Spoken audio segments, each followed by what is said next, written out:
I wouldn't, but if you want to, that's fine. Yeah, that's all right. No, thanks.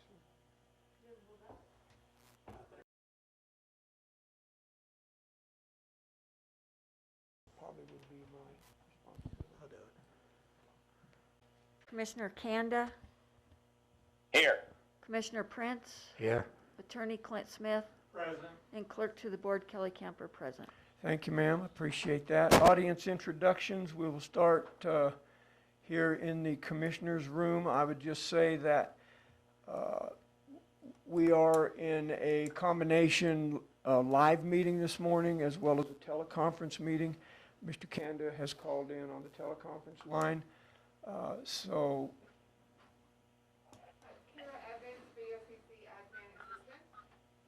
thank you. All right, we'll go to the public. If you would introduce yourselves, please, and if you can speak clearly so our clerk can record your names.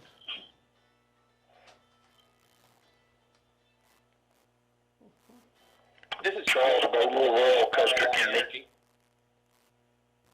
Okay, thank you. Tracy Ballard. Bogle.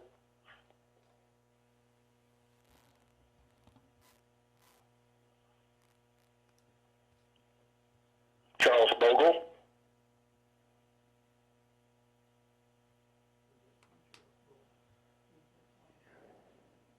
Anyone else on the call this morning?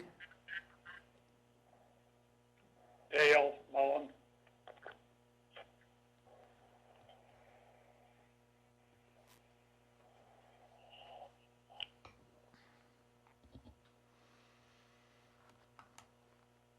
Anyone else?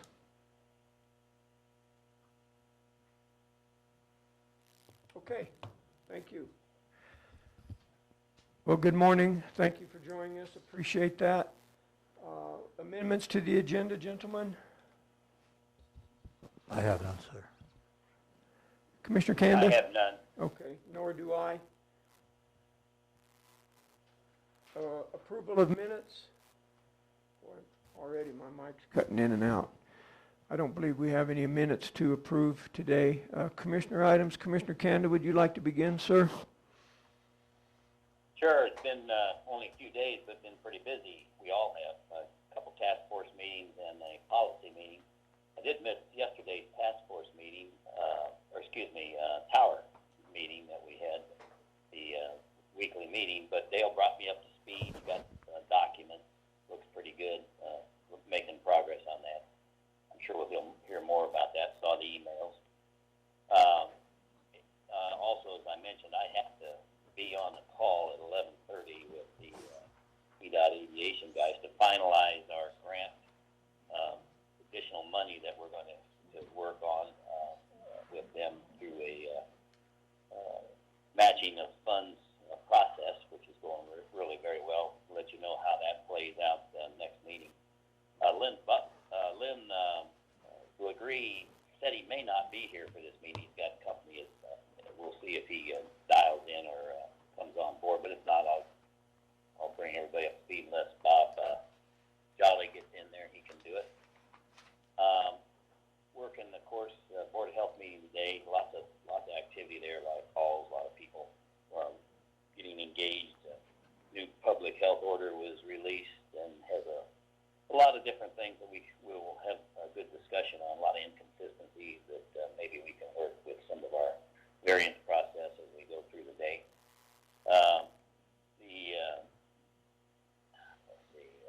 Met with a lot of other citizens on things, including the proposed zoning action that we're going to have on the 17th, and I'm sure you and Jay have both gotten involved on that as well. Looking forward to that meeting on the 17th. And right now, that's all I have. Okay, thank you, Commissioner Commissioner Prince. Thanks, sir. I attended multiple meetings, mostly on Zoom, a couple on just on the phone. I've dealt extensively with both sides of the zoning issue that'll be before us, I believe on the 17th. Other than that, I've just been percolating along, doing my thing. Okay, Yeah, I've got some things I think we need to talk about this morning, in no particular order, but Mr. Bogle, Mr. Mullen has sent us some documents. I forwarded those on today. They have requested at our last SSC, Custer County, and Economic Development Committee meeting company meeting, that we at least authorize a letter to be sent out for the cellular carriers to find out if they're interested in living on the towers. So I had forwarded you that letter this morning. I would move that we authorize sending this letter because we're trying to get Project 2 started. I would defer quickly to Mr. Bogle or Mr. Mullen if you have a comment. We do have a copy of the letter. Well, it's just as a follow-up, the state gave me the contacts at the senior level of the three cellular companies, and those designated people are government to company coordination, so it's definitely appropriate that the letter would come out of the county soliciting their consideration, their invitation. Okay.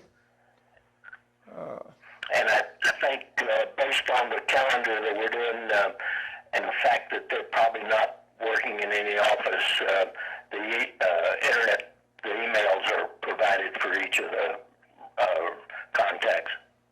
Okay.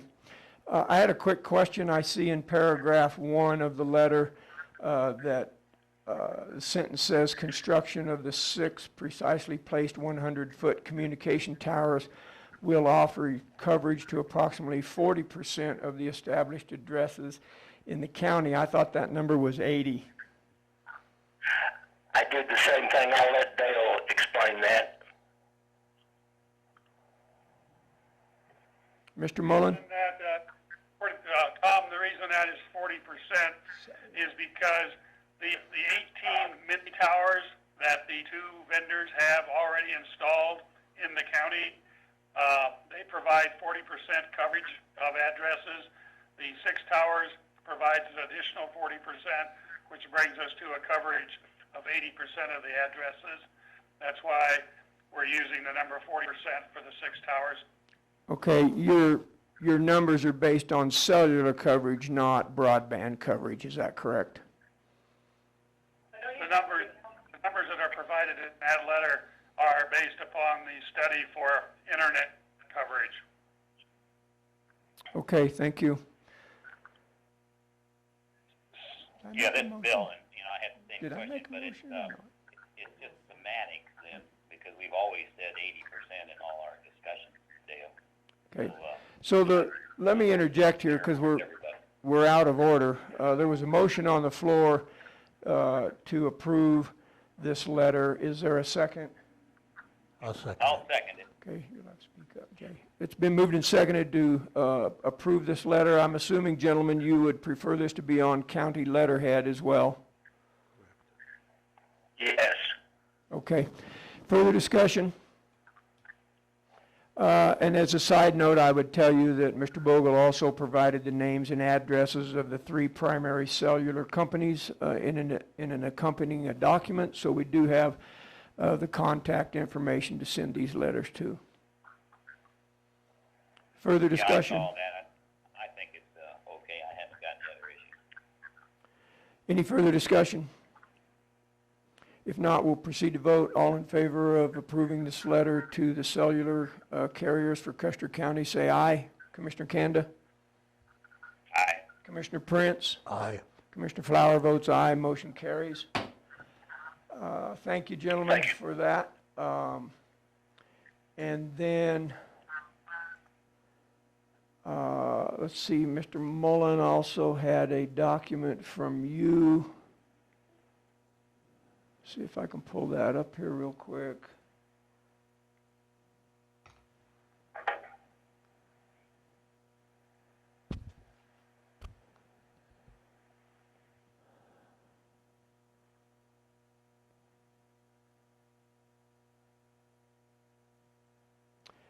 There were 3 documents included in his email, the scope of work, the professional service agreement, the PSA, and the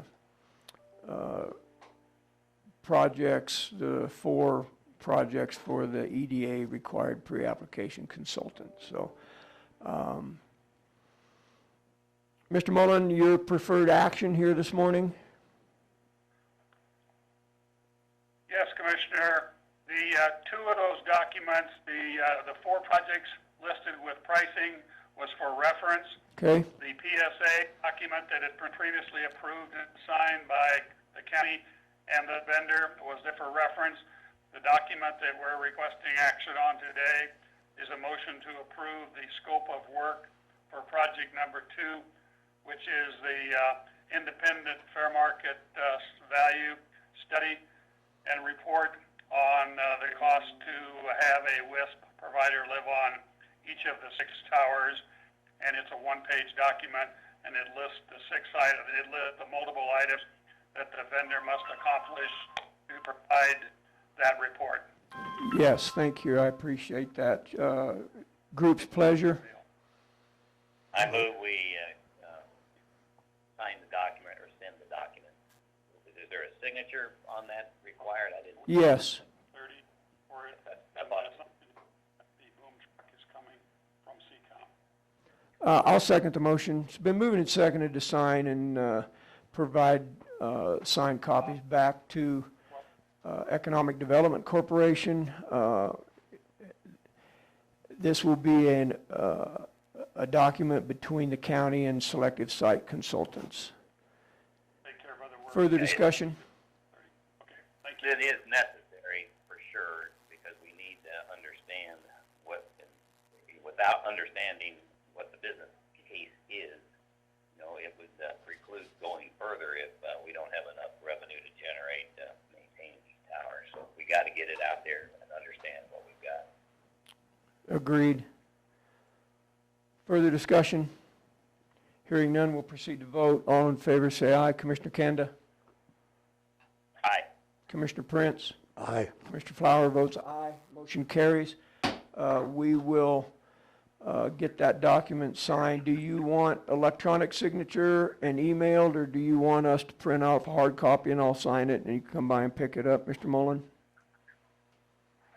I am awaiting the signature from the vendor coming from Overland Park, and it should come in today, and I will provide that document with the signature to you electronically, and then you can sign it and do whatever Kelly does with it, and then you can provide Charles Bogle with a final signed copy if that's okay with you. Yes, I think that will be fine. If you will send that to Kara, she can print out a hard copy, I'll sign it, and then we can scan it back in. That's what I shall do. All right, thank you, sir. Anything else, gentlemen, that I've missed on your request for today? Tom, No, the only other, thank you very much. You bet. Go ahead, Go ahead. Tom, the only Dale. Tom, I'm going to make the assumption that with the approval of the scope of work, we're also authorized to give SSC a notice to proceed with doing Project 2. That was my understanding, yes. Yep, Thank you. yes. Okay, gentlemen, thank you. Appreciate your hard work. I know that we're picking up speed on that. It was an interesting conversation with Evan Brooks yesterday, so looks like we are moving forward in an appropriate manner. So thank you. Appreciate it being on the call this morning. Second item I have, you bet, is I would request that we schedule a workshop, a BOCC workshop for Monday. Sorry, I'm not suggesting I will move that we conduct a BOCC workshop Monday, June 8th at 1 p.m. for the purpose of meeting with Christy Doon and dealing with the final coronavirus relief fund program. I'll second it. I'll second it. It's been moved and seconded to schedule a BOCC workshop, June 8th, 1 p.m. Discussion. I know, Commissioner Candy, you'd requested a meeting as early as possible. Is that going to work for you, 1 p.m.? Yeah, barely, but it'll work. We'll make it happen. It shouldn't take too long unless you had more experience. You've been through the call already with part of it. Sounds like it's going to be quite a bit of information. Yes, and I think Christie will have a boatload of information for us and some direction for us to proceed. We've definitely got to write a collaborative agreement with the two municipalities. And then that agreement will dictate whether or not we act individually as three entities or the county will act as the main entity and represent the two municipalities. So Christie will go through a lot of that with us. I got an email this morning. Apparently Mayor Winkie will not be in attendance at that meeting. He has authorized I think she's the town manager. I'm not sure exactly of her title, but Kathy Rice will be in his stead. Town clerk. Town clerk. Thank you, Commissioner Prince. Tom, is she going to also tell us how? There's a pot of money is a couple $100 million. Do we know what kind of a recipe or formula is going to be used to allocate it to the counties? Will she discuss that? We will have that discussion. The five major counties in Colorado with population over 500,000 have used the per capita, a percentage based on per capita to distribute their funds. Adams County got $90 million directly from the U.S. Treasury, as did the other four counties. I can't tell you the amounts, but they have developed a formula based on per capita. It was I think actually was $174 per person was the formula they came up with to distribute to the municipalities. The county got twice that amount. So they started with that figure, and I'm sure we'll have that discussion. Good. All right, thanks. Further discussion? This is Charles Bogle. Should task force be a participant in that workshop? You certainly would be invited if you want to attend. Yeah, I think it would be a good knowledge base, yes. Okay. We'll look forward to the information. Okay, I can tell you most likely the teleconference number will be the same that we're using today. Very good. All right, further discussion? Hearing none, we'll proceed to vote. All in favor say aye. Commissioner Kanda? Aye. Commissioner Prince? Aye. Commissioner Flower votes aye. Motion carries. We will have a workshop June 8th at 1 p.m. to discuss the Corona relief program. The other thing I wanted to bring up quickly, I had a call this morning. Gary Hyde from Road and Bridge has asked us kind of for his blessing to purchase the road groom piece of equipment that they've been using. He kind of really didn't want to wait until June 17th. That piece of equipment is here on a demonstration basis. They are very pleased with it. The price, $15,400. He said he has that in his budget and would definitely offset a portion of that based on fuel savings alone. He has estimated that they can cut their fuel savings with that piece of equipment by 50% versus using a blade. So he has been on several roads with that I have also been on, and I think it does a fair job. So I'm going to recommend that the commissioners give him the go-ahead to purchase that piece of equipment. I have Yeah, no- I don't have a problem with it. I don't know that we even need to approve that, do we? No, I told him that it was more of kind of an informational thing to the commissioners. He felt like he wanted to make us aware that he would like to purchase that. So I know Jay had just consented that he was fine with it. Yeah, it's quite a deal. I think it's great. Yeah. So by consent, I will call Gary after the meeting and let him know that we were fine with him purchasing that, even though it wasn't really our decision. That was a budget item within his department. So the other thing, it's on the agenda later, so I won't beat it to death, and that's the water line update. I think Mr. Beckner and I can speak to both of that. I just wanted to make mention, we did get the supplies in yesterday, so hopefully we will move forward with that project in the next week or so. Other thing I wanted to throw out, we did get a letter from the West Custer County Hospital District speaking to the ambulance situation in Wetmore. I know we all got a copy of that. I believe Commissioner Prince may have some input about a meeting he's requested. Commissioner Prince? Thank you. I would just like to suggest, I know we read that letter, but I think we need to discuss the county's stance. So my request is to have an executive session to discuss strategy on the June 17th, after the June 17th, or during the June 17th BOCC meeting. Would you put that in the form of a motion if you care to? I'd be happy to. I move that we have an executive session at the next BOCC meeting, which is, I believe, June 17th, to discuss strategy in dealing with the West Custer County Hospital District and the eastern portion of the county, including Whitmore. I'll second the motion. It's been moved and seconded to have an executive session June 17th. As the last item on our agenda, discussion. Does it meet the executive session criteria? It's the only thing that I can think of. I think it does. Yes, it does. Further discussion? Hearing none, we'll proceed to vote. All in favor of holding an executive session on June 17th, say aye. Commissioner Kanda? Aye. Commissioner Prince?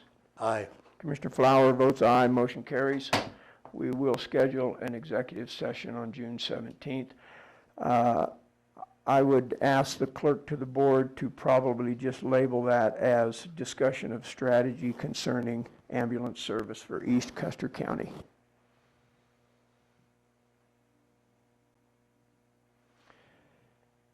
And then before I get on to my calendar, which will not take long because obviously we've kind of all been involved in the same stuff, I just want to inform the commissioners I've received a highly inappropriate phone call Tuesday evening or late Tuesday afternoon from a county employee. I've spoken to our county attorney about that, and he has suggested that we have a conversation with our human resource director, Donna Hobby, so we will have that after the meeting today. I don't really want to get into it any more than that, other than just to make you aware of that. So with that, I'll move on. Give me just a second here. Try to get to my calendar.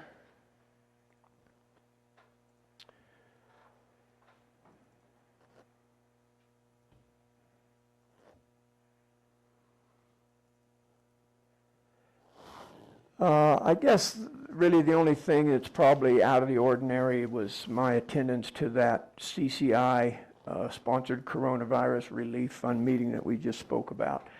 Very informative, very complex.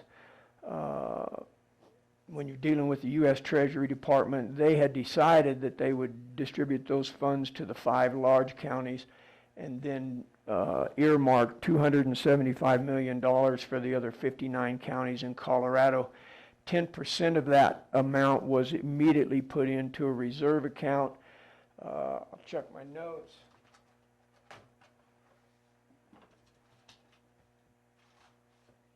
And then they earmarked another 10% of that dollar figure to go directly to special districts. So the 59 counties really were left with 80% of that $275 million, although the 10% in reserve was to be used as needed when it was appropriate. So really, I think 90% of that money would be eventually available to the 59 counties, and so they're actually still working on the process of how that's all going to be distributed and requested. So it'll be interesting to visit with Christy Doon about that on Monday. So And then just, of course, I attended the update on the site selection consultants meeting that we spoke of earlier, policy group meetings. And then I also had a face-to-face meeting on June 2nd with Joseph Hurley. He is their senior sales representative from ROI Energy, and I met with him here in the commissioner room, and that's on the agenda later, so we'll speak to that when we get there. So with that, that concludes my report. Anything else, gentlemen, before we move on? Commissioner Prince? I have nothing, sir. Commissioner Kanda? No. All right, we'll move on. Thank you, gentlemen. Upper Ark Water Report, I have nothing. Nothing from me either. Okay. Attorney items? Yes.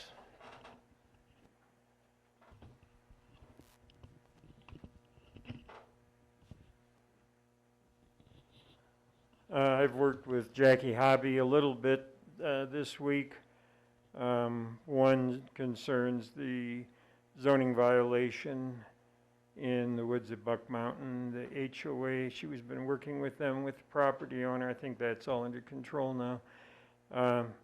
The Planning Commission had a meeting on Monday, and I listened in during that meeting where they did take action on one request for a special use permit, and that'll be coming before the Board of County Commissioners on June 17 for your vote on whether or not to approve that SUP.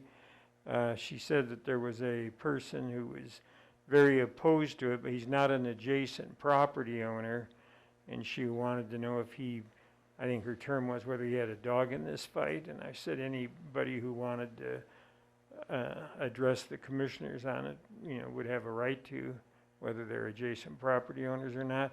She was going to recommend to that person that he put his opposition in writing and send it to all of you, so you may be getting a letter from that person.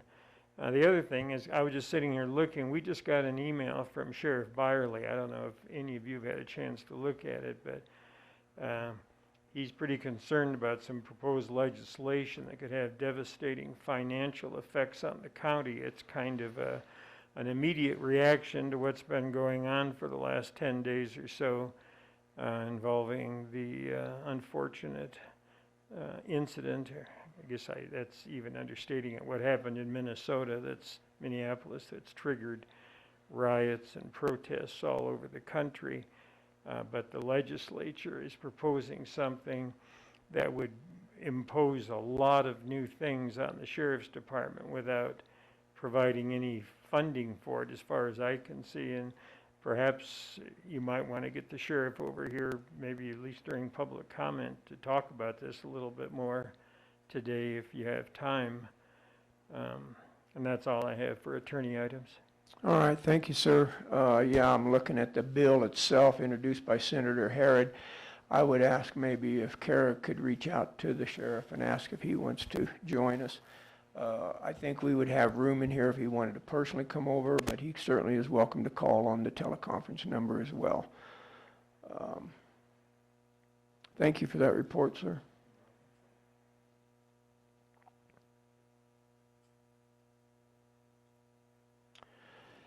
Administrative assistant items? Public comment? Anything the public would like to discuss with the commissioners that is not on the agenda? Now would be the appropriate time to do so.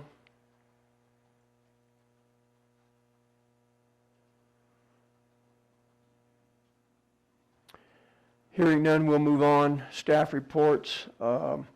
We've requested staff reports to be sent to us electronically. They will not be here in person today. So I'll defer to Ms. Kara. I know she's hammering out an email, but did we get a staff report from landfill? Are you aware? Oh, we did. I'm sorry. That's okay. We did get one? She got one. We did not. So she'll send that to us. Road and Bridge, I did look at his. Let me pull up my board packet. Oh, we do have it. Yeah. Yeah. Dated, 6/2/2020. Yeah, that's right, I'm sorry.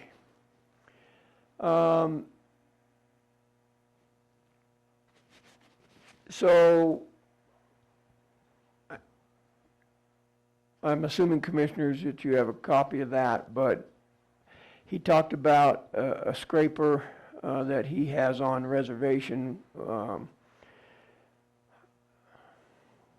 I should be careful what I say here because I may be wrong, but I thought it was with Four Rivers, but it may be Cat Rental.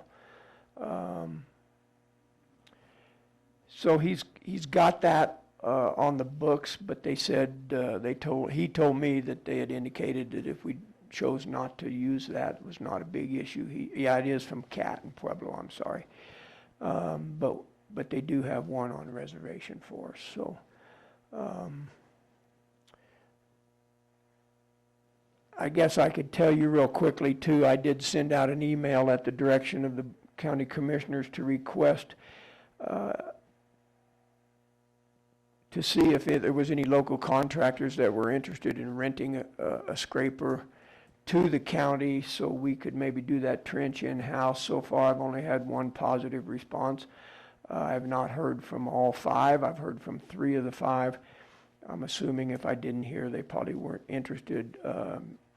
So yesterday was the deadline for them to let us know that. So I would guess probably it would be appropriate maybe to put that on the agenda for the 17th and make a decision if we want to move forward with that. So Commissioner Kanda, you okay with that process? Yes, that would be perfect. Commissioner Prince? I'm fine with that. Okay, so with that direction, I will move forward and ask Ms. Kelly, number 1, to put that on agenda, consideration of renting a scraper from a local contractor. Is it? Okay. Okay. And then I will reach out to the one affirmative response that we received and ask him for a formal bid that we could consider on the 17th. Kelly said that was already on the agenda. I wasn't aware of that. So other than that, I don't see anything out of the ordinary in his report. Gentlemen, any questions? I have a question, sir. Go ahead. Have we made an agreement with Mr. Christensen to come in and help? No, we have not. I think that will be subsequent to us making a decision on how we're going to move forward. Yeah, I'd hate to rent a scraper if we can't work a deal out with someone to run it. Unofficially, he indicated a willingness to come in and provide training. Okay, great, thank you.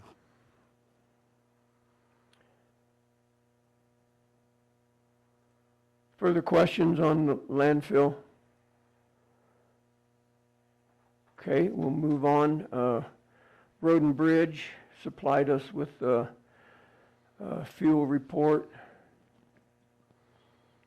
as well as his activity report. Mr.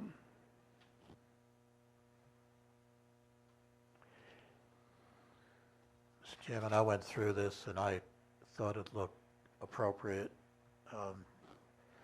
I didn't see any anomalies, and I think it was fine, and it looks like they've been very busy. I've gotten quite a few compliments on the roads that were treated with the road-based material. I don't want to call it mag chloride because I recognize it's not actually mag chloride, it's a derivative thereof. But I've gotten a lot of compliments on how that is working, so I just want to pass that on, but the report itself looked good to me. Good. Okay, yeah. I think the only thing he wanted to talk about specifically was the road groom, and obviously we have already discussed that. So, Correct. Commissioner Kanda, anything on Road and Bridge? No, I think we're fine. That's what we've talked about already. Okay. DHS, is that? Anytime we can, shall we handle that as staff report or public comment, Mr. Byerly? I'd prefer to do it as a staff report if that's all right. Mr. Byerly comes over, he's wanting to know what time. That's fine. Yeah. Commissioner Candy, you all right with that? We'll just visit Yeah, with that'd be good. Mr. Byerly whenever he's available is fine, yeah. Okay. DHS report, Human Services, she sent her document. As usual, I've read through those. Again, nothing jumped off the paper at me. If you have any questions, we can certainly ask her any questions you might have. I didn't see anything out of the ordinary.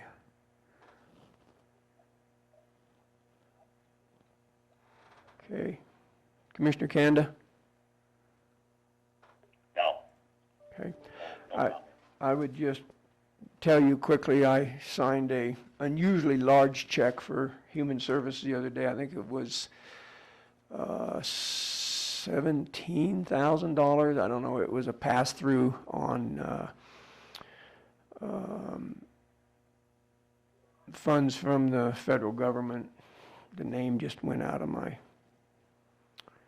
head. But anyway, they had a family with six children in it, and that was their assistance check, so that went through no problem.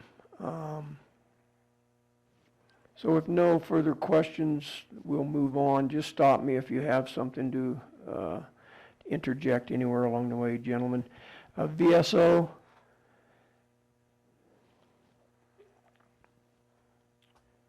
Do we have a hard copy of this so we can sign it?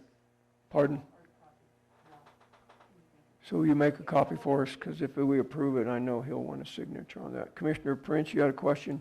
Actually, I had a comment. I was going to say he was very busy. He's not here to give his report, but comparing this with the last few months, which of course are anomalies because the whole world was kind of crazy the last few months, but one thing that has been solid is our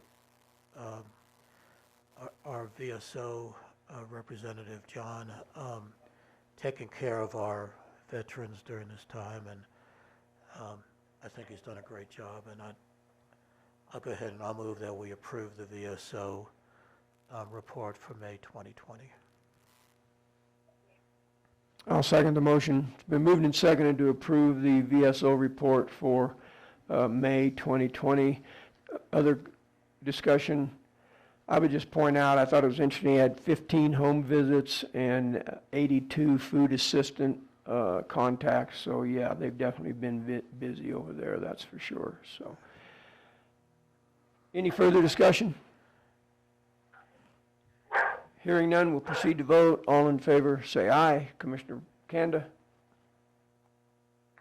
Aye. Commissioner Prince? Aye. Commissioner Flower votes aye. Motion carries. Report has been approved. I will sign the hard copy. Thank you.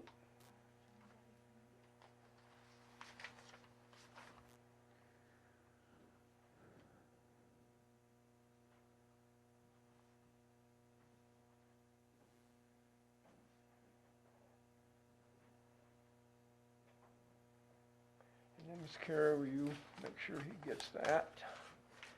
Thank you, ma'am. Appreciate it.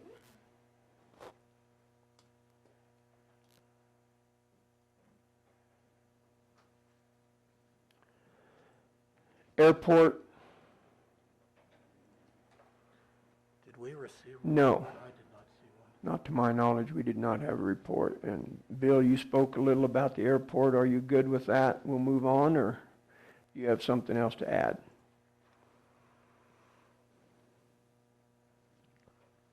Commissioner Kanda, do you want to add anything on the airport? Yes, I do, but I'm sorry, I had a cut out here. I wanted to make one other comment on the VSO thing. It reminded me that we did sign a resolution for the Homestead Act, and that got sent forward to the Action 22 guys, and we'll see if we get more support on that for from a county point of view. Okay, when you said we signed, are you talking about the airport? The resolution, no, I backed up to the VSO, Tom, I'm sorry. Okay. Anything to add with the airport? Yes, I do. On the airport, the telecom today involved the action that we've got to make up that shortfall that was created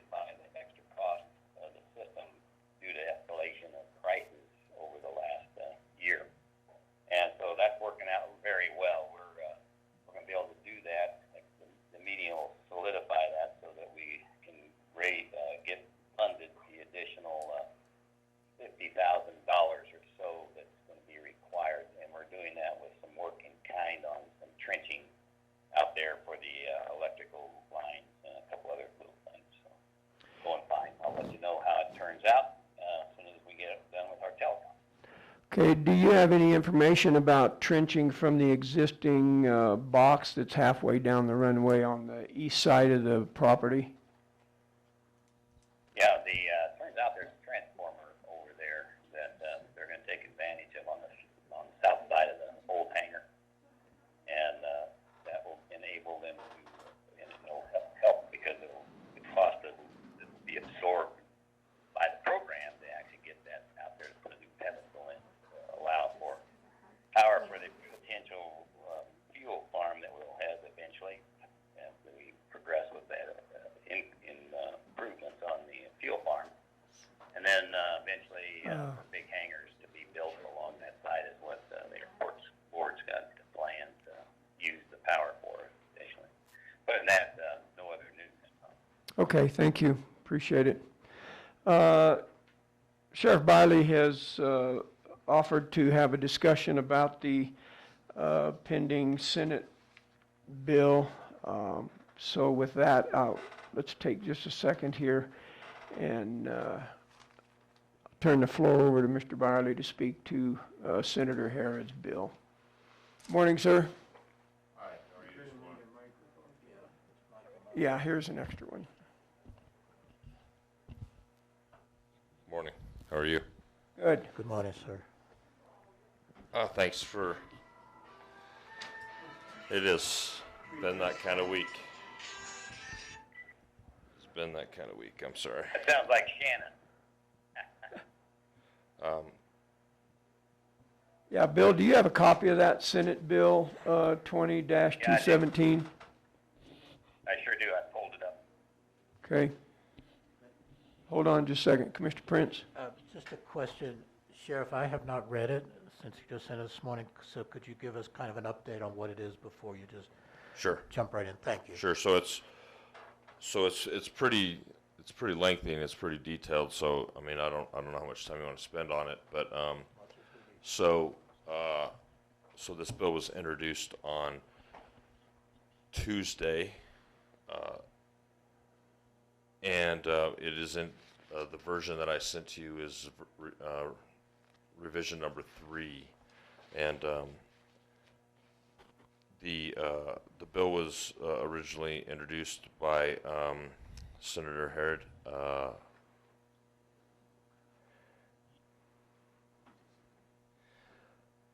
And the intent of the bill is to be pointed and to address some concerns or some opinions that she has in regards, to incidents similar to what happened in Minneapolis with George Floyd a few, I guess early last week. So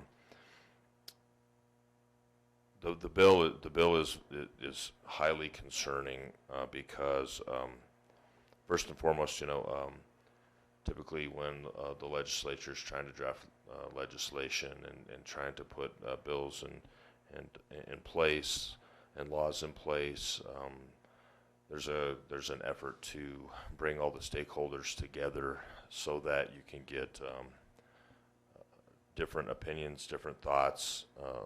Obviously, and it doesn't matter who introduces a bill or whose bill it is, no matter what side of the aisle. All the politics aside, right? You need opinions from all the different sides, all the different partners that are going to be affected by it, so that you draft good legislation, so that then laws can be applied and they can be effective in the way that they're intended. They can be realistic, but more importantly,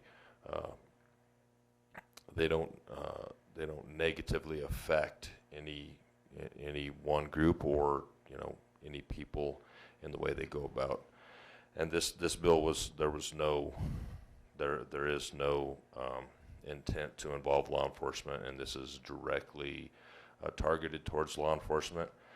But as you know, who foots the bill for law enforcement?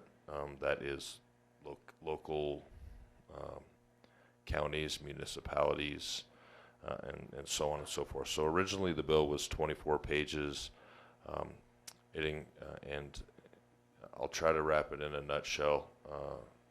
Like I said, this conversation probably has to go on quite a bit, and you're probably going to want to read the bill in its entirety, so that you can maybe have a discussion with Mr. Smith as well.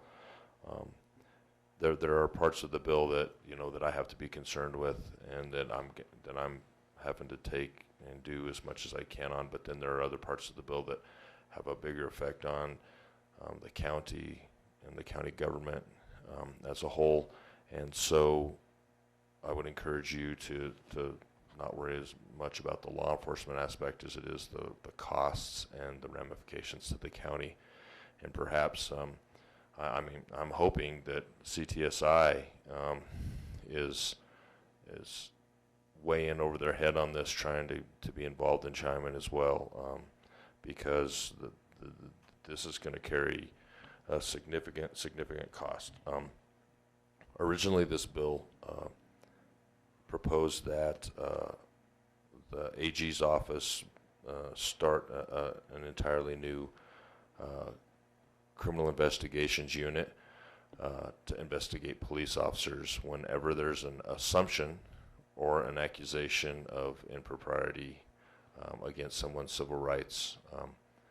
Not that they're convicted, not that there's any evidence or anything, but that someone purports that an officer has violated someone's rights without any cause. So there was that. There's a requirement that all law enforcement personnel across the board have body cameras, and that if you are ever in contact with the public, you have to be recording. Like right now, if this bill passes, you are all being recorded.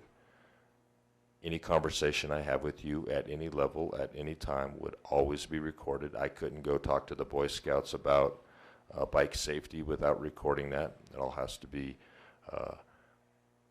stored. It has to be available to the public within 14 days.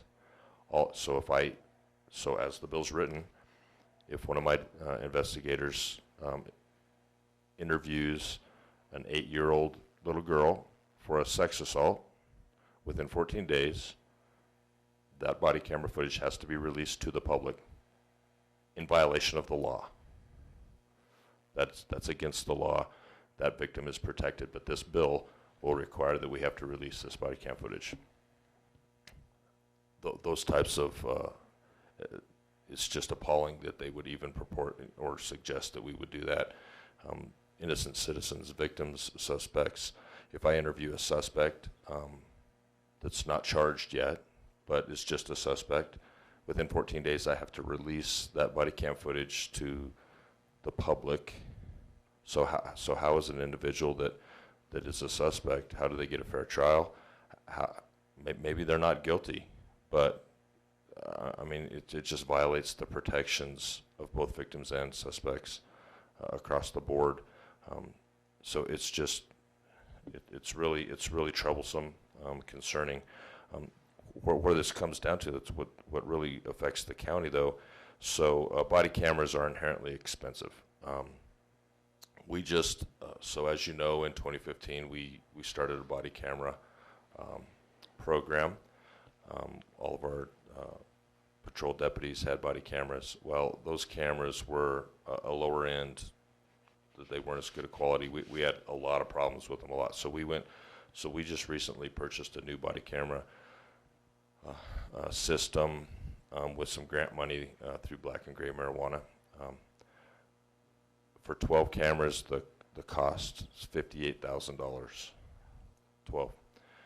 This bill will require now that not only do all of my patrol folks have to have body cameras, all my jail staff have to have body cameras, my admin manager, anyone that comes in contact with the public. So basically that's everybody in my office has to have a body camera. So now, so you're looking at basically doubling that cost, so it's gonna be about another $50,000 that we're gonna have to spend by July 1st of this year. Right, so in less than a month, we're gonna have to outfit that. But then, in addition to that, it's the storage capacity. That's where the true cost of body cameras come into. And then additionally, I'm not sure we have the internet service, basically muscle to handle an additional, 10 cameras. So that's concerning to me. Where are we going to come up with the money to fund that, to make that effective? Additionally, one of the big concerns that's in this bill as well is it eliminates immunity for police officers for acting within what they believe is the color of the law. As you know, let's say, for example, the media. If the media reports a news story and it turns out that news story is incorrect and they accuse someone of fill in the blank, that the First Amendment offers them immunity. They can't be prosecuted and they can't be held liable for reporting something that turns out not to be true. The legislature, hold on a second here, so the legislature, they're protected through qualified immunity, so that if they pass a law that turns out to be unconstitutional, they're not held accountable for it and they can't be sued personally. This bill eliminates qualified immunity for police officers. So now, let's say that the legislature passes a law that citizens are no longer able to do X, fill in, chew gum. Okay, we'll just make it simple. So a police officer goes out and they write Jay a ticket for chewing gum. So Jay goes, I should be able to chew gum, and that's not. So he takes it to court. It goes through the court process, and the courts ruled that that's an unconstitutional law. This bill then allows Jay to go back and sue the police officer that wrote him the ticket personally, because that police officer violated your. Doesn't matter that it was the law. It was at the time it was the law. It was against your constitutional rights, and so now. So as we know, as you may know, there are many times that police officers are forced to make split-second decisions with limited information, and they make those to the best of their ability with the right intent in mind. And then it turns out, that they either had the wrong information, or perhaps they made the wrong decision, or maybe they didn't have all the facts at the time. That puts them at liability, personal liability. They have no protections through the agency they work for, and so that's going to kill our profession, quite frankly. I don't know that I will. I don't know that I would remain in this profession if that qualified immunity goes away. I certainly would not encourage any young people to come into this profession because everyone else that's involved in the law enforcement community is afforded qualified immunity based on the nature of our profession. To my knowledge, Colorado will be the first state to eliminate qualified immunity for police officers. There's already a federal statute in place that if I were to violate someone's constitutional rights, they can sue me civilly. It happens. We have at least one a police officer in Colorado that I'm aware of that is currently in that process, is being sued civilly through federal court for with a qualified immunity exception. That provision is already in place in statute federally, and so there is no need for that in this bill. But it's extremely dangerous. How do you recruit people to come be police officers in a time when it's already extremely challenging to to bring people into the profession to come do, you know, it's just tough. It's a tough time. And so, I mean, I could go on for quite some time, and I want to take up all of your time, but I think it's important, and I don't know if Clint's had an opportunity to peruse it or not.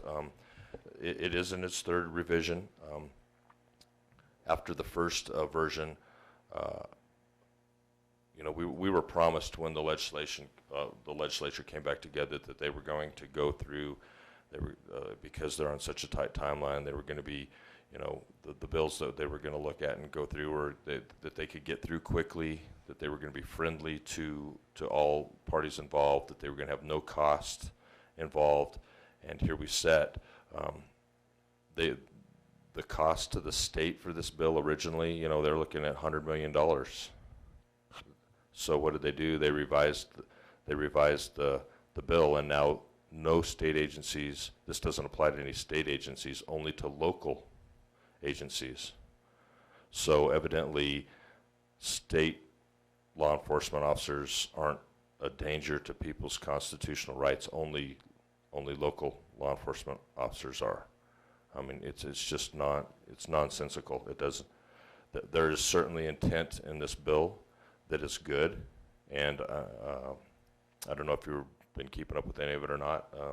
County Sheriff's of Colorado, in partnership with the Fraternal Order of Police and the Colorado Association of Chiefs of Police, we've put out several statements. We actually introduced some possible legislation on Monday, before this bill even came out, to change some use of force statute requirements, requiring, right now it's expected and it's taught that if you're on scene with other police officers and someone does something that they shouldn't, that you report that they've done, you stop them from doing what they're doing, and you report it up the chain of command, and it's handled as it should be, and that happens quite often. That's just a level of expectation of police officers. But we actually proposed to include that in the use of force statute so that it's mandated that you do that. So we tried to do some things to change and improve services and the way, you know, officers respond and report incidents that are inappropriate. This bill just undermines that, but more importantly, you know, like I said, there are some good intentions in this bill, but the bill is very costly. I can't imagine, you know, I know it's going to cost us quite a bit when we start talking about, so this bill also requires, so every traffic stop that my deputies make from now on, every contact that my deputies make with anyone, we have to report specific criteria on every one of those contacts. Okay. Problem is, there's no reporting system to track that. So we're going to have to buy a system that probably it doesn't even exist yet. I can tell you that's not going to be cheap. Go ahead, Commissioner Prince. I just, really for the audience that's maybe listening, I think it's important to understand that this is not the law at the moment. No. This is just a bill that's been proposed to the legislature to determine if they want to make it a law. It certainly can be adjusted and changed. So I just don't want the people to feel that this is the new law and this is how it's going to be, because that's not the case at the moment. I'd like to tell you, I really share your concerns. I always worry about knee-jerk reaction, and this, I have not read it, but it sounds like since the incident last week, may have promulgated this and put this in place without the thought of the things that you're bringing up. So I have major concerns about it, and I agree with you, but I just want the audience to understand that this is not the law at the moment. It's just a proposed bill which potentially could become a law, and it could be changed quite a bit between now and the time it is enacted. Well, we're encouraging, and obviously, so we have some sheriffs and chiefs that are at the state capitol as I speak, trying to negotiate and work through and trying to do some damage control, quite honestly. But we're reaching out to the governor's office, and what we're trying to do is we're trying to say, look, so this is way too fast.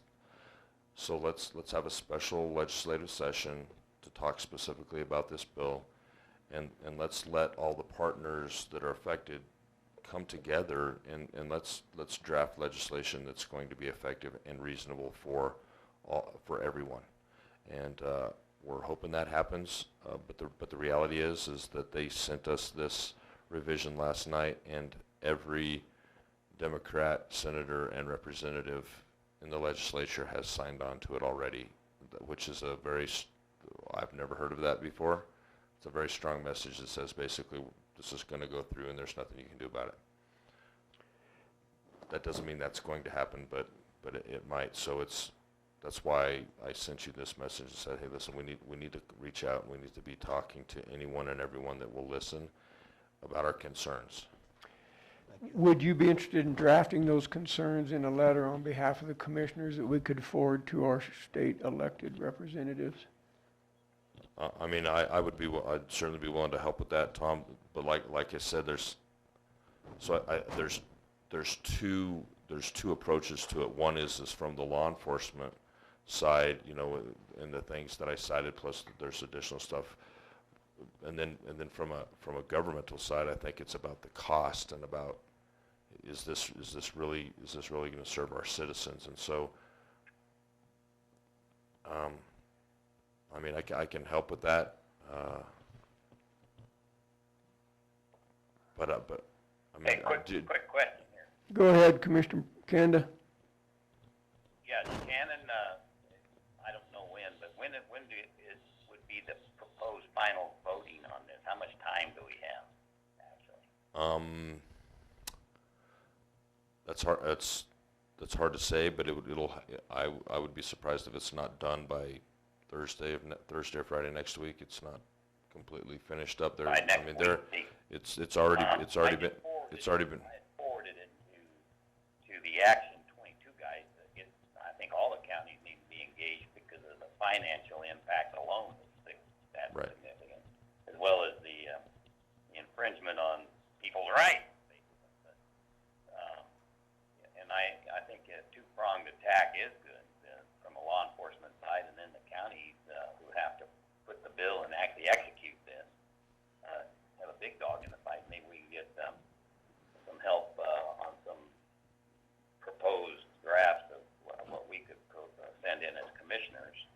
I'll ask Sarah Blackhurst and other people. We need to not only send it to our representatives, which only have 2 or 3 votes. They're overwhelmed in the legislative area, but we've got a lot of counties that can come online, rural counties especially, that could help send in letters.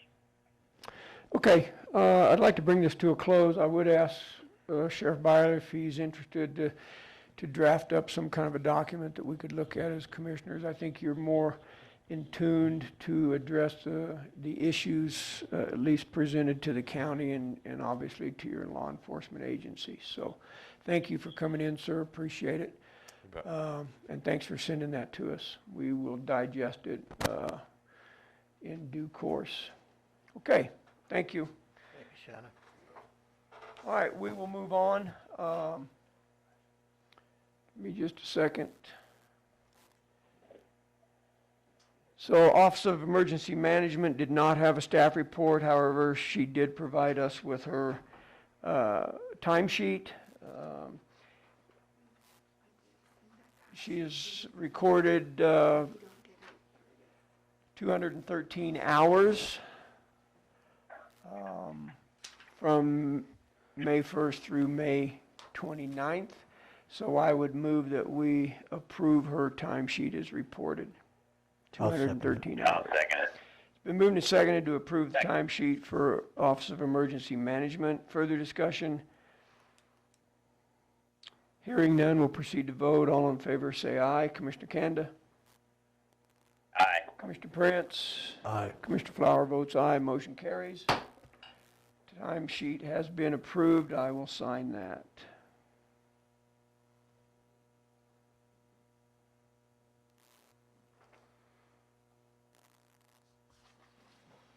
Okay, thank you, ma'am.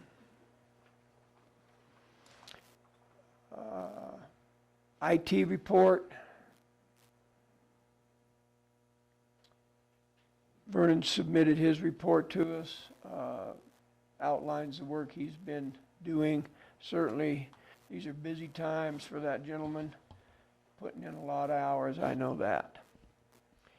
Do you have any questions? Obviously, there was a recommendation from Vernon to look at start blocking some access to websites outside of the normal county operations. I would guess that's probably one of the big topics here. So he has sent an email to all the departments asking them to give him a list of websites that they use on a normal basis for county operations. So I think as that proceeds, we will ask him for an update on that. I know he's very concerned about security, enhanced security, particularly with the elections coming up the 12th of June. Kelly, is that right? 30th, June 30. Any questions on IT? No, I think it's fine. Commissioner Kanda?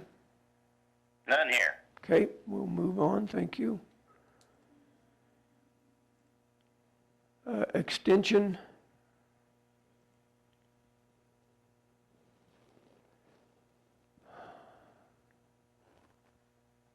I don't think I received an extension report. There was one in the package. There was? Maybe it's, Yeah, it's in the packet. I can go back. I thought maybe I didn't get it renamed. Okay. Huh. Okay. Thank you. Appreciate it.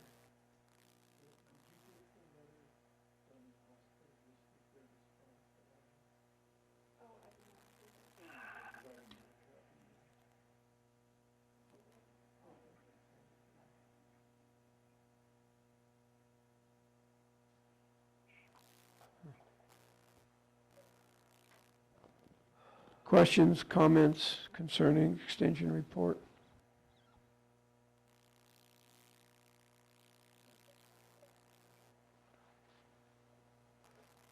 Commissioner Kanda? No, it looks good. She was a short, concise report. And I think the biggest highlight would be the fact they're working on ways to create new ways for 4-H to work virtually. Okay. Commissioner Prince, you have anything? No, I think it's a good report.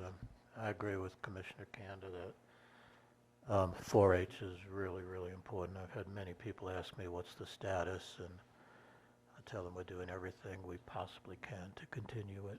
So Okay. I know we're moving virtually on it. I think that's great. Okay, good. We'll move on. Planning and zoning.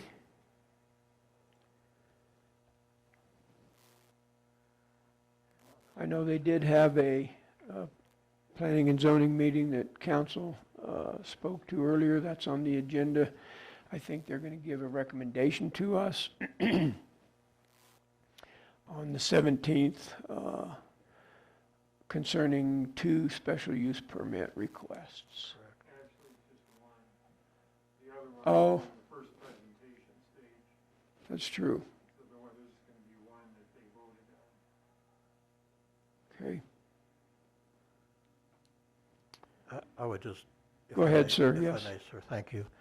I just want to report that the folks who are requesting the special use permit that we're going to discuss at a later date invited me to come out and see what was going on, and I respectfully declined because I felt it would be potentially inappropriate. When it comes before the commission, I didn't feel it would be appropriate for me to act, even if it just appeared as if I was taking one side over another. So I respectfully declined, and they were very nice about it. Yeah, they also reached out to me.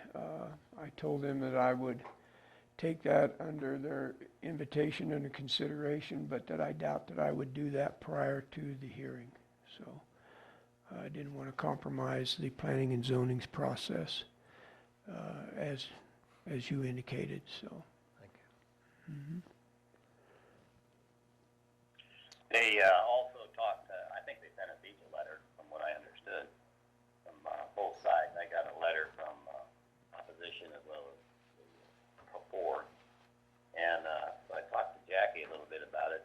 It looked to her, she thought that it's not a bad idea to take a look at what they're talking about, just physically. It makes it a little more so that we can understand what's being discussed from her point of view. But that's all that I know. Okay. Anything else, planning and zoning? Okay, we'll move on. Human resource finance.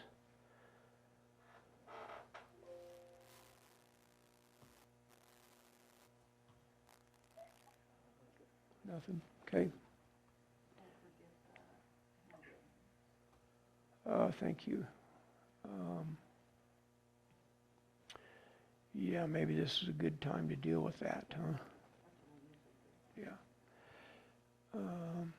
So, Ms. Donna provided us with a copy, a document, documenting the handwritten checks.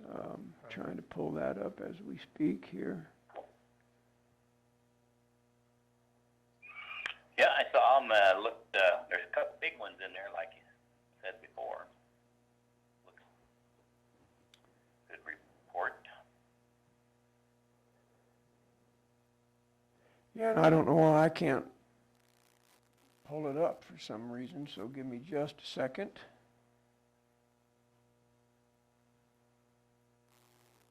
Huh.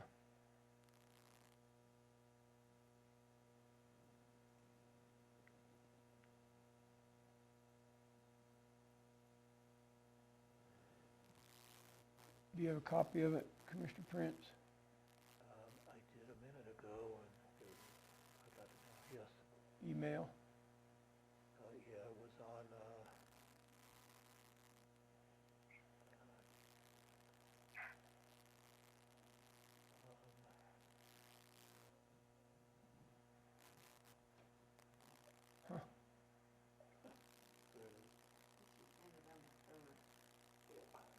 That's what I thought. I got it yesterday. I looked at it and thought I saved it to my board packet, but. Do you have a date, sir? Date and time? I can't find mine. I pulled it up too, but I can't find the email. Send to you.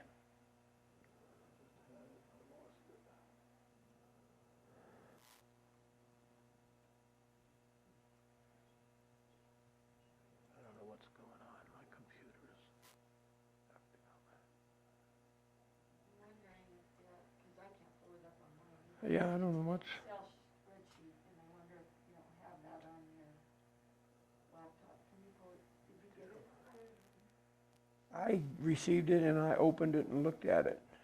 on this computer? Yes. I had it. We do have Excel. Hmm. I think it was on the 3rd? Yeah. It's like around 11:30.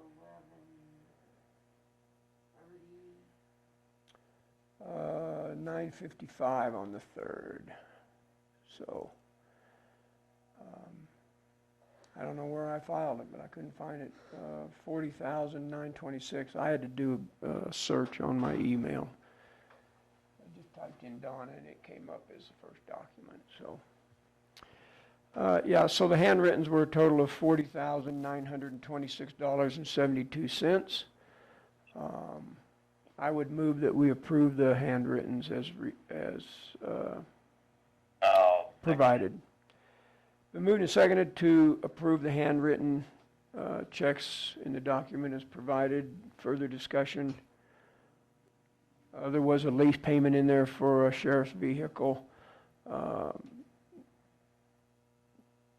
was the only thing that really stood out to me. That would kind of be out of the ordinary, so. 40,926. 72. Further discussion? Hearing none, we'll proceed to vote. All in favor, say aye. Commissioner Kanda. Aye. Commissioner Prince. Aye. Commissioner Flower votes aye. Motion carries. Those have been approved. And I apologize for the holdup there in getting that document located. I have no idea what happened, but I'm re-saving it into the board packet for today. Bill just sent I it. resent it to both you Yeah. and Jake, but you probably don't need it now. No, got it, but thank you. I got Appreciate it, Bill, thank you. Yeah, we did receive it, thank you. Okay, next on the agenda is the treasurer's report.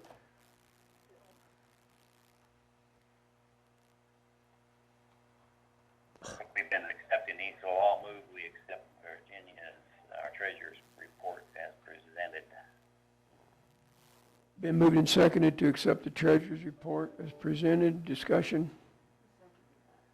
I'm sorry, nobody seconded it. I'll second it. Now it's been moved and seconded to approve the treasurer's report. Discussion? Hearing none, we'll proceed to vote. All in favor say aye. Commissioner Kanda? Aye. Commissioner Prince? Aye. Commissioner Flower votes aye. Motion carries. That report has been approved. I think we normally sign that document as well, so if I could get a hard copy of that. Yeah, is the one on there signed? No, She usually brings me a signed copy. Okay. So she's been gone this week. yeah, The all one right. that She has to sign, but we didn't approve it.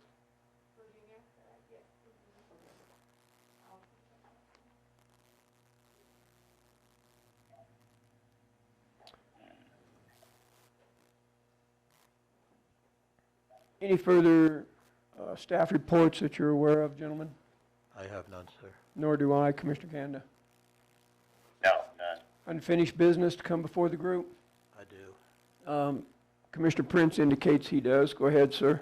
Thank you. I would like to get an update on, if we have one, on the status of the second contractor we contacted for the air conditioning replacement or repair to the county building. Have we heard anything back?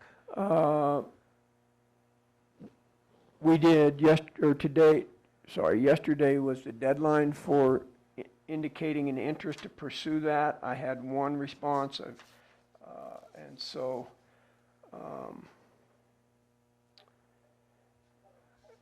Well, if I remember correctly, we were going to give a deadline to the second person because we didn't do that the first time. right. And I was just wondering where the status on that was. That was what we agreed to do, so I sent an email again and have not heard back, so. Okay, has that deadline expired? Yes, and so the email indicated that yesterday was a deadline to submit at least an indication of the interest, and then they had until the 16th to actually provide a bid packet for us. So we have one, we have not received another. So if you want to wait until the 16th, but the deadline was yesterday to submit an interest in submitting a bid on that. So we're probably okay to wait till the 17th to take action.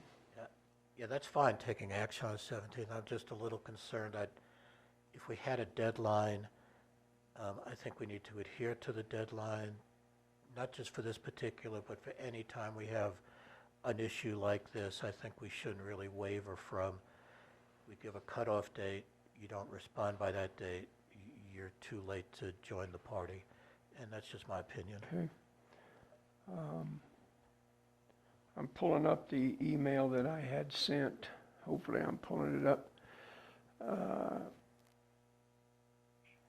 And I misspoke. The email says the BOCC has set a date of June 4, 2020 to respond via email if you're interested in providing a bid for the replacement of the LG unit on the roof of the county building, and a date of June 16th to submit a written quote for the work, which should include relocating 2 mixing boxes and the related work in moving them into the attic in the hallway of the county building. So, Okay, I'm real comfortable waiting till the end of business today then. okay, Thank you, sir. yes.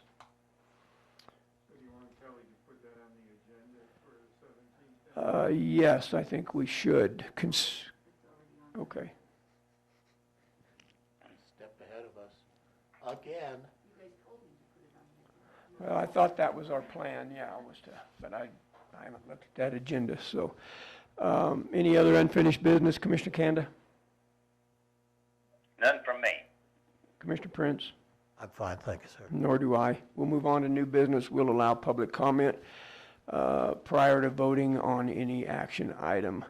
First item of business, ratification of signing the memorandum of understanding for the Public Health Agency vehicle donation. I would guess, counsel, I would ask you, I have my opinion about it, but the person was donating the vehicle to the county for use from the Public Health Agency. Is this a Board of Health action item or county commissioner?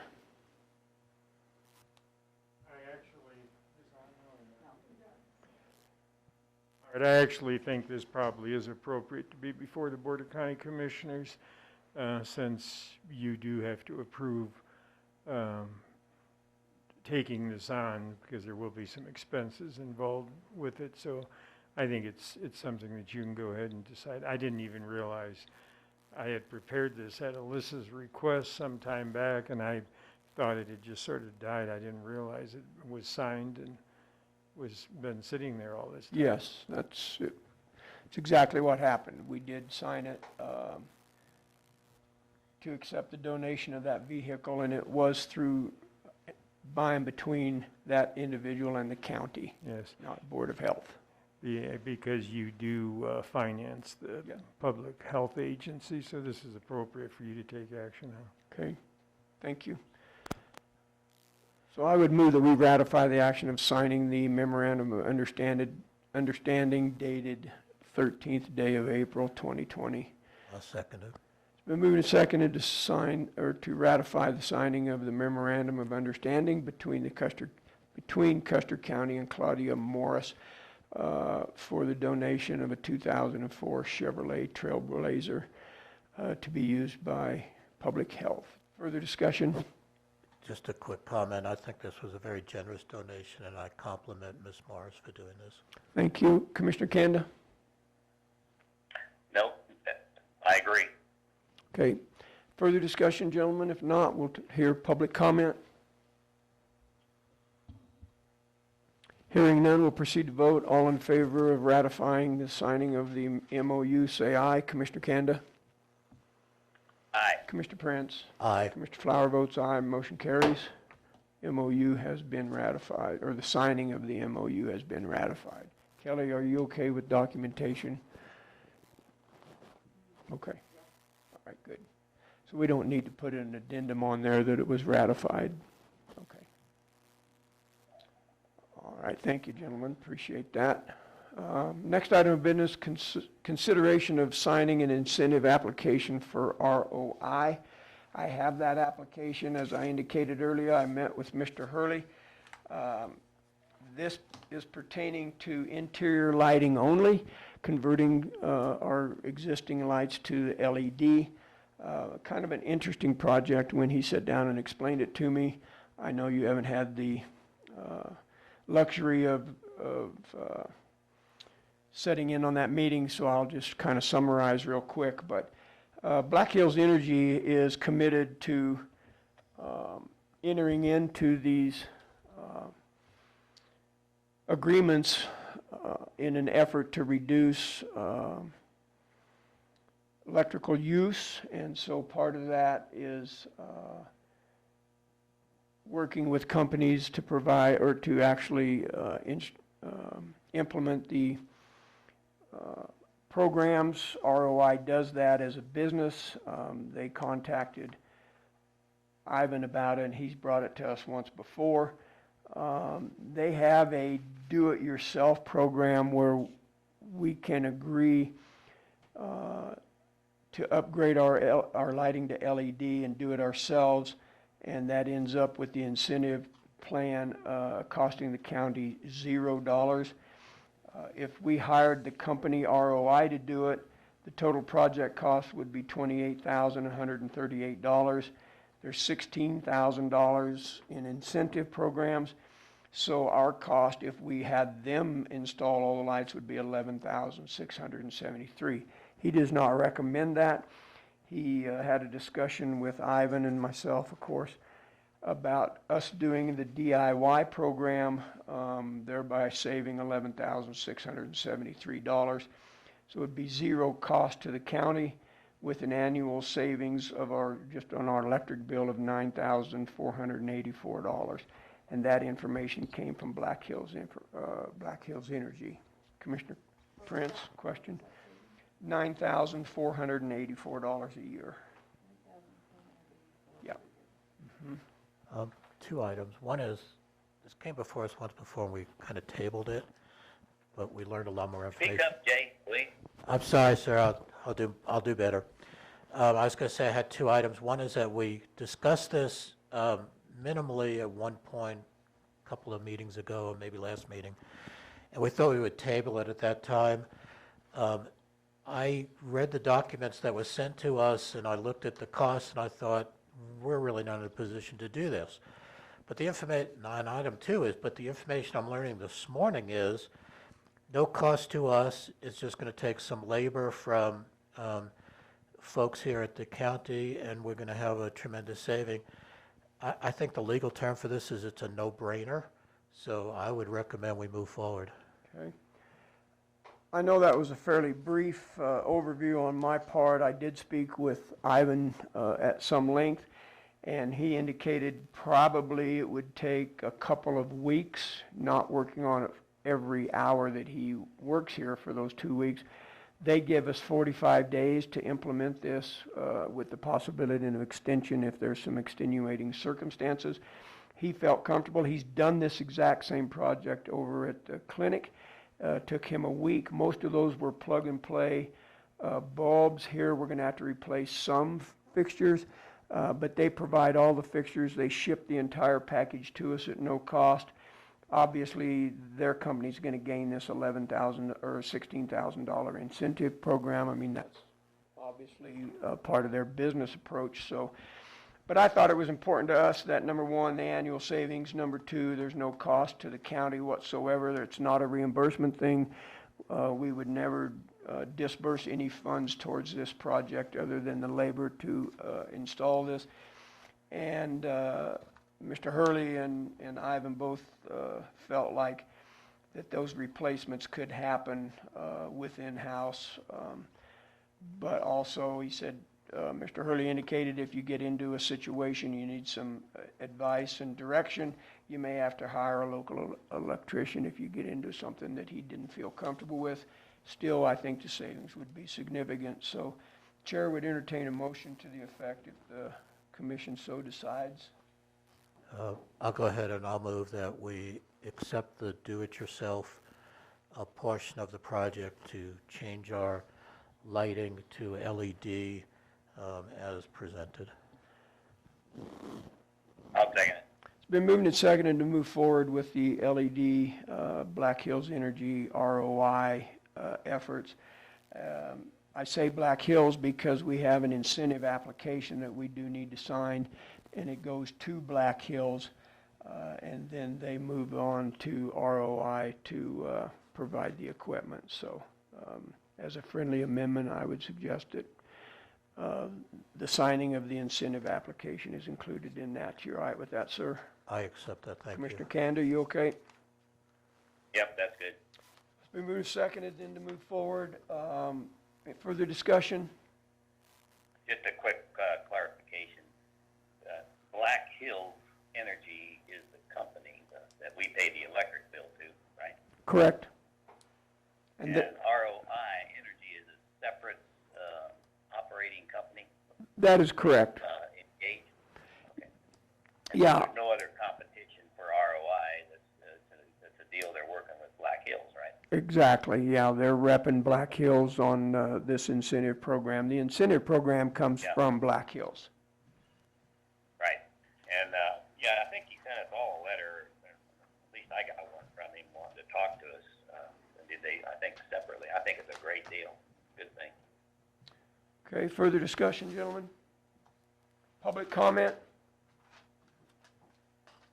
Hearing none, we'll proceed to vote. All in favor of signing the incentive application with Black Hills Energy and working with ROI for the LED lighting upgrade, say aye. Commissioner Kanda?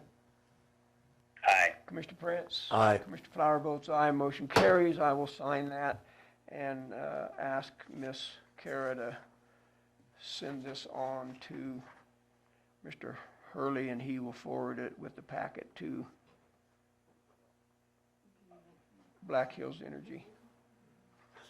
Mr. Chairman, Yes, sir, go ahead. I recognize we're getting towards the end of the agenda, but can I request a 3-minute recess? Yeah, Chair would entertain that. I know we've got some folks on the phone that are on the agenda, so, folks, if you would just bear with us, let's make this no longer than a 3-minute recess.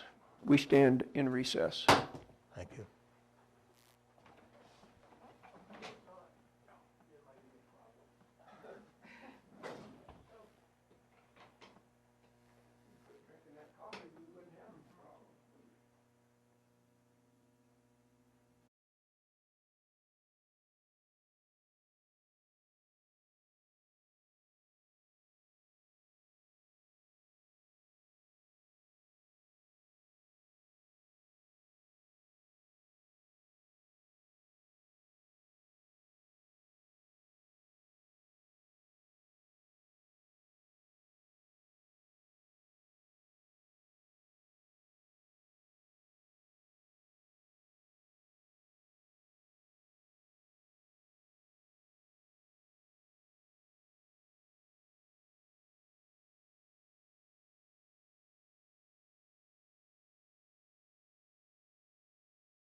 Yeah, we're here. Yes, sir, we're still online. Okay. Line unmuted. You know, Line muted. just muted some microphones while we were on break. So Good. we're still here. All right, thanks. I'll turn it back on as soon as we're ready to go again. Thank you. Okay, thank you, sir.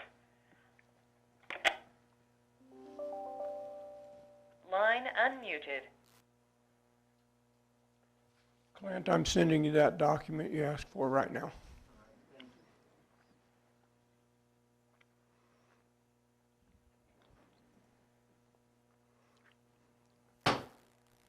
Meeting will come back to order.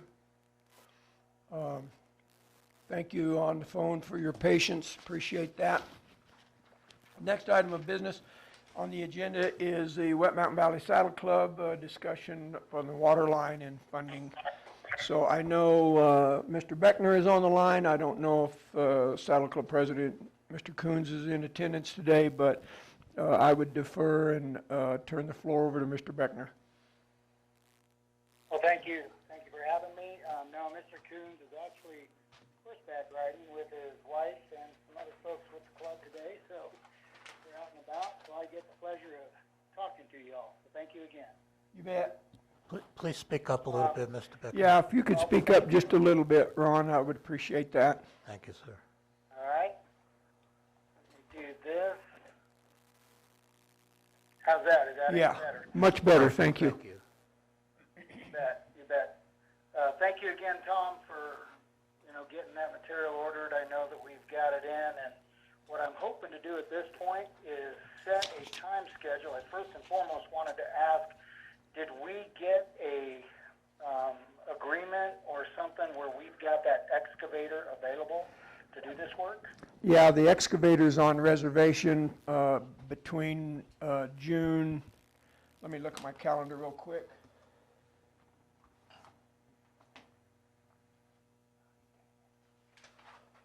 I think the reservation was for June 8th through the 20th, through the 19th. Not that we have to complete the project by then, but that piece of equipment would be available anytime between the 8th and the 19th was my understanding. Okay, great. That gives us an opportunity to be able to talk to our club members and see if we can't get our volunteers in there to help with this project in that time frame. So that's really what I wanted to get is Okay. that. Ron, let me interject too, if I may. I know this ends up kind of being a conversation here, but my thought was that I would, after today's meeting, reach out to Gary Hyde at Road and Bridge, ask him to go ahead and ask him to attend a meeting between all the parties, meaning the town of West Cliff, Saddle Club, BOCC, and Round Mountain Water. So I think that would be our next step, is to reconvene that group that has met previously and then just get lined up and make sure that we all agree on a start date for that project. Does that make sense? Oh, it makes total sense. I'm glad you brought it up because that was my next. You're reading my mind. We're following right in line here because we've got to make sure everybody's on the same play page and we can all move forward, if you will. Yeah, certainly the two main players here, other than us providing some volunteer labor, we have got to make sure we're on the same calendar with Round Mountain Water and the town of West Cliff. Very good, very good. So I'll set that up. I'll send an email out and we'll pick a date here within the next week, try to get everybody together. Ron, does that work for you? Yep, that works great for me. Okay. And that's pretty much it, gentlemen. I just wanted to revisit on that. Thank you again for getting things ordered and having them here. And I think at this point we can move forward with this project. I'm excited about it. Thank you again. Yeah, you're welcome. Go ahead, Commissioner Kanda. Yeah, so from a Saddle Club funding point of view, what did we decide? I think that was next on Mr. Beckner's list. Absolutely. Oh, okay. I'm sorry, I thought it was, I didn't read the semicolon, sorry. No, that's okay. Great segue, Bill. Thank you so much, Mr. Kanda. Did you pay him to do that, Ron? Excuse me? I say, did you pay him for that segue? I did not, but he's on it. Worked out good, didn't it? Go ahead, sir. Yes, sir. Yes, sir. So, yeah, I know that, we visited at the beginning of the year, gentlemen, and I know that was, Mr. Kanda, one of your main questions on what we would be using that money for. And we have spoken in depth at our Saddle Club board meetings. And, you know, as you guys know, we're working towards this rodeo, but we all understand that there's a, you know, possibility that this thing may not even take place. So it is a consensus by everybody in the board that if we get any funds at all, it's going to be for our survival for this next year, to make sure that our bills will be paid. So it will be used, anything that we get from the county, for our general upkeep, if you will, to pay our bills and make sure taxes are paid, etc. This will be used for our operating expenses, and that's it. It will not be used for anything else other than that. Commissioner Prince has a question or comment. Go ahead, sir. Yeah, I have a question, Ron. The county, through the medical board, has received money to give out grants to businesses. Did the Saddle Club apply for any money from the grants that we've received or from the federal government to help subsidize your expenses? Yeah, and I'm sorry, Commissioner Prince, I can barely hear you. I think you were asking, did we receive any federal funding? Yeah, let me rephrase for you, if I may, sir. It was Commissioner Prince was asking if you had applied to or been in contact with public health, not the medical board, but the public health agency, as an organization to request funding for assistance during the coronavirus. Very good. Yes, sir. That's a great question, and we did. I think, as you heard, well, I don't know if you did, but well, actually, you were on that meeting.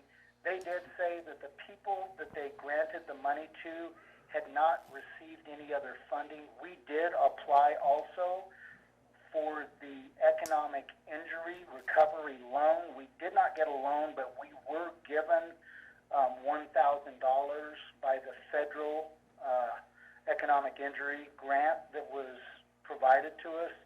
And I think according to what the Custer County Health Group, since they're the public health agency, since they were the ones in charge, said that if you've received funding from any other source, i.e. that economic injury, that they were not going to provide funding for the groups that applied. So we did apply, to answer your question, and we did not get any money from them to top it off. Okay, thank you. The $1,000 you referred to, was that through efforts of the Economic Development Corporation, or did you apply directly? It was in reference to we as a board, when we saw that the federal government was putting that out, we actually saw that through one of the members at the Chamber of Commerce that put out a step-by-step process on how to apply for that, and that's how we followed, was those step-by-step processes, and we were able to get, again, $1,000 for the economic injury grant. Okay, thank you. Appreciate that clarification. Go ahead, Commissioner Prince. Thanks for that information, Ryan, and I'll speak up. I recognize that's one of my many flaws. How much money are you requesting from the county to help you, and have we seen a budget or anything from you so we can see how the money is being spent that you would potentially could receive from us? Absolutely. Originally, we asked for $5,000, Commissioner Prince. That's what we were originally looking at. I know when we first had the discussion, it was, you know, in support of the rodeo, but at this point, we're not looking for that from the county. We are really looking at, you know, survival money, if that's how we have to. We'll be running this year on donations, membership, and whatever other help we can get, i.e. why we're talking about this now. Well, can you quantify how much money, the survival money that you're requesting from the county? How much money do you want us to give you? And I'm sorry, all I heard was how much money. I apologize. So what is your official request today as far as the funding goes, Mr. Beckner? I would like to stay with the $5,000 number that we originally asked for. Okay, and then point of clarification, I think you probably answered this, I may have missed it. Is this request for money to help sponsor the rodeo or to help the Saddle Club out? Again, very good question. We are not asking for these funds to sponsor this rodeo. We are asking these funds so we can use it for our bills and whatever we need to make sure we can survive this season if the rodeo does not happen. We'll have no other income source, again, other than donations, membership, and hopefully this money from the county that will go into our coffers. All right, Commissioner Kanda, comments, questions? Yeah, Ron, that's provided the rodeo does not go off. We should hopefully get some proceeds from the rodeo if it goes off. I think the Saddle Club as a company, I look at it as an organization now, is very valuable entity to have generating income on all things that you do. So it's a very worthwhile investment. It's just, it covers a broad spectrum because you do bring in people for lots of things, including the rodeo and other rides and things like that. I think it's a good investment. It's just tough when we're going to have problems with the county budget in the future too, which is unfortunate probably, depending on how the rest of this year plays out on this virus. So I'm for doing this. We just got to be aware that we may be asked to do other things as time goes on. So that's my comment for now. Okay, Commissioner Prince, I think you had another question. Yeah, well, I do. I guess my comment would be, before I approve or disapprove of your request, I would like to wait and see what's going on with the rodeo. If in fact the rodeo has to be canceled, which I sincerely hope does not, but if it does, I would be much more inclined to help the Saddle Club through these terrible times. But if the rodeo goes on and you can fund it yourself, then we certainly could use that money elsewhere. As Commissioner Kanda said, we have constraints everywhere at the moment. So I'm wondering if this is a premature, not premature request, but premature for us to make a decision at this time until we know what's happening with the rodeo. And I'd like to make a comment on it if I could. Go ahead, sir. Okay, so really what we're looking at, Jay, and you can, and I'm not sure if you're following along what the PRCA has actually been doing, but every rodeo that they have produced so far in this Kick Open the Chutes production that we're hoping to be part of doesn't even have spectators. So that means they are not bringing in the general public, and this may be the route that we have to go as well. So if you think about what we're having to look at, we're going to be just putting money out without having an opportunity to bring money in. So in my mind, it's not going to be if the rodeo goes off or not. It's going to be if we're going to be allowed to have a paying audience or not. That's going to be the hinge of our survival for this year. Got it. Thank you for that clarification. Yeah, I had the opportunity to watch two of the Kick Open the Chutes rodeos, Cave Creek, Arizona, and Fort Worth. Very disturbing to me to watch a PRCA rodeo in that format. I'm telling you, I didn't think I'd ever live to see the day when there was a rodeo and absolutely nobody sitting in the stands. Well, that's what we're living with right now, Commissioner.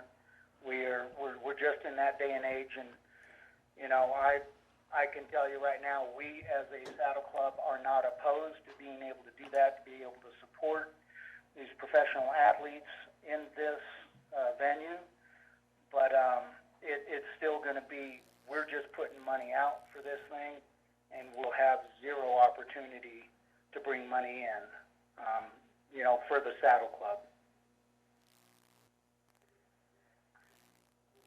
Commissioner Prince, go ahead. Thank you.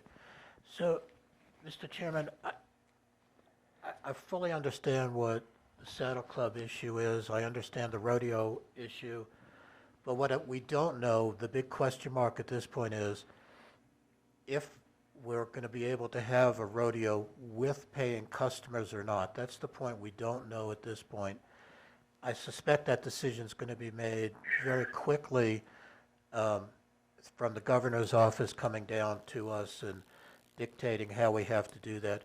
So I would like to move, Mr. Chairman, that we postpone this decision on helping the Saddle Club, which I'm not opposed to, until we know if the rodeo can take place with paying spectators. So that's my motion. It's kind of convoluted, but that's what I do. I'll second the motion. It's been moved and seconded to postpone the item of business concerning the Saddle Club funding until determination has been made whether or not the rodeo will occur. Discussion? With paying customers. With paying customers, I'm sorry.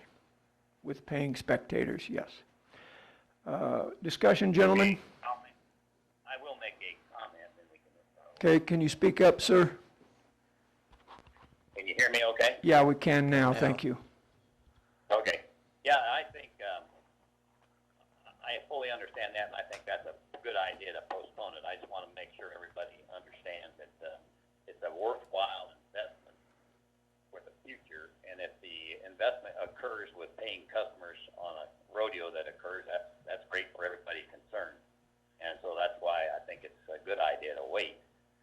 But in the event it doesn't happen, of a lot of the businesses that we need to support, this would be a high value target to fund because of the potential revenue it brings in the future, not just this year, next year, the following years. Good deal. So thanks for bringing it to our attention, Ron, and the fact that the operating budget needs to keep things going in order to have that future. So, thanks. Yes, sir. Thank you. Yeah, I would add a couple comments. Number one, I'm committed to this waterline project for two reasons, and that's for the upcoming rodeo and for the upcoming fair. If it weren't for those two things, we would probably, I would probably be in favor of holding off on that project. I just think this is a project we need to move forward to in the event that the Saddle Club is able to host a rodeo. We definitely got to get that project done, and I support that 100%. I'm in agreement with the motion too for this, basically the same reasons. If we have an organization, nonprofit organization that's financially in trouble and struggling, I think it's incumbent upon commissioners to consider helping those organizations out, whether it's a Saddle Club or anyone else, through membership dues or outright donations. I would not object to giving serious consideration to helping the Saddle Club financially if that's what you need, if you're not able to have a rodeo and have paid spectators in the grandstands. So further discussion, gentlemen, public comment?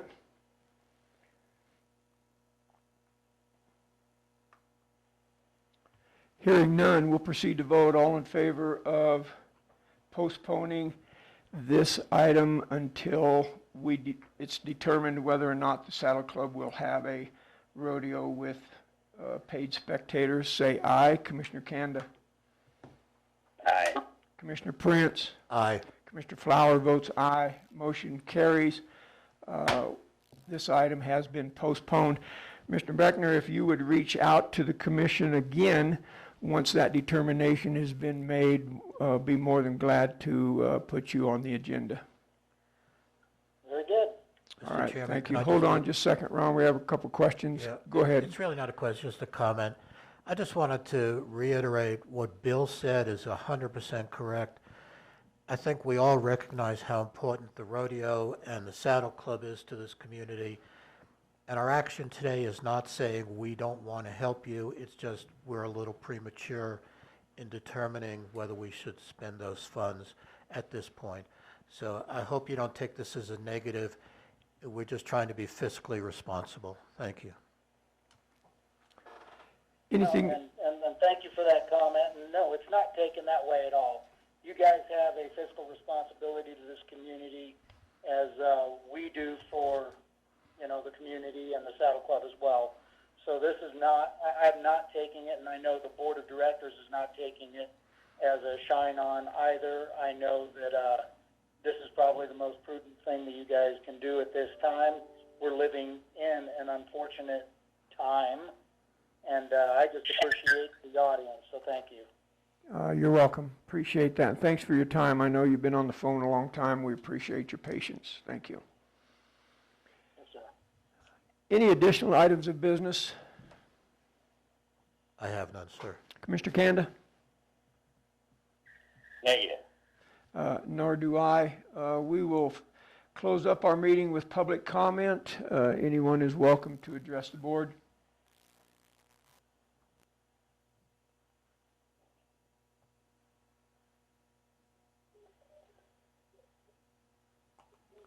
Hearing none, Chair would entertain a motion to adjourn. So moved. Is there a second? Second. Been moved and seconded to adjourn. All in favor, say aye. Commissioner Kanda? Aye. Commissioner Prince? Aye. Commissioner Flower votes aye. Meeting is adjourned. Thank you. Hey, thanks, guys. Sounded good.